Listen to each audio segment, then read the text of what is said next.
Hi YouTube fam, today I'm going to show you how I shoot my cooking videos from start to finish. I always start with planning. So with planning, you just have to think about the recipes you're going to create, how you want it to come out. First of all, before you create a recipe video, you need to have an idea of what you are making, right? When you have an idea, then you can prep your ingredients. As you can see, I have everything I need here. So I have my rice, I have tomato paste, I have ginger, garlic, onion, and pepper. I have oil and then mackerel. I'm going to make a very simple jollof rice.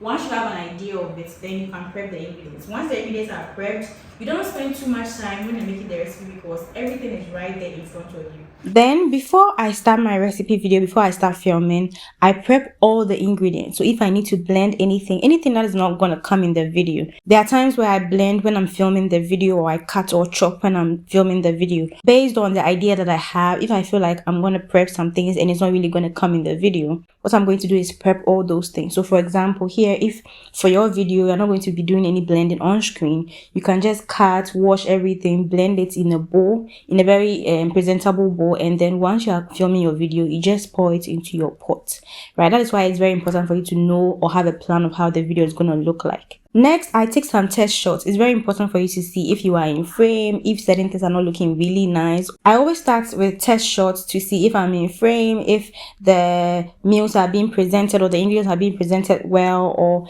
generally if I'm in focus. All those things are very important. Then you go ahead to start with your first shot. So per my plan, the first shot is me talking into the camera. Then once you're done with the first shot, you move ahead to shoot the others. And I would always encourage that you try different angles. So if you shoot one from a straight on angle, another one you want to shoot it from a 45 degrees angle, an overhead angle, a close-up shot, an action shot. There are so many different things you can incorporate to make your videos more interesting, and that's exactly what I'm doing here. So based on the angle that I'm using for this particular shot, I'm going to show you quickly how it's looking like in the camera. So with this is the 45-degree angle. That's like slightly slanted from 90 degrees, right? And this is what is showing in the camera. Everything is in focus, everything is fine. Another thing that I also really like when I'm shooting is incorporating B-rolls. So B-rolls are basically like extra footage. It's not the main thing. If it's not part of the video, it doesn't really change anything, but it makes the video more interesting. For example, me washing the ingredients, or me just cutting and pouring something. Sometimes these things, without them, the video is still complete, but they make the video more interesting. That's like extra footage that you're adding to make the storytelling more nice and make the video more appealing. So just think about different things you can actually incorporate in your video to make it more interesting. And as I mentioned, it's really important for you to try different angles. What I do is that sometimes for one scene or one setup, I try like 2 or 3 angles. So the same thing, I'll be doing the same thing. I'll shoot from the overhead. I'll be doing the same thing. I'll shoot from the side. I'll shoot from the overhead. I'll shoot from like multiple angles, so that when I'm editing it, I can just merge it and it will become so seamless and so nice. It makes the video more engaging. So because we have all our ingredients prepped here, it's easy when you are creating the recipe, right? So whatever goes in, the next thing that goes in is right next to you.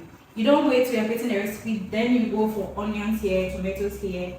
You are going to waste a lot of time. If you do not take anything from this video, I would insist that you always check if it's recording, so you don't regret it later on.